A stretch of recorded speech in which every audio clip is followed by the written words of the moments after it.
artístico y toco guitarra. La cuarentena musicalmente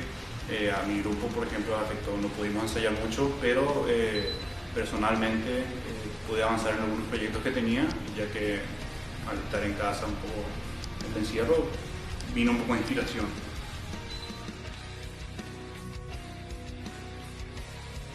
Tenemos muchos guitarristas interesantes en el país, pero uno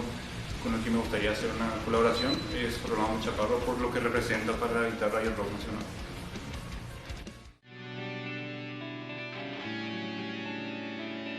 El tema con el que ahora mismo, el tema mío con el que me siento identificado es el que saqué hace unos días, que salió justamente de la inspiración que vino en este momento, y el tema se llama Existencia.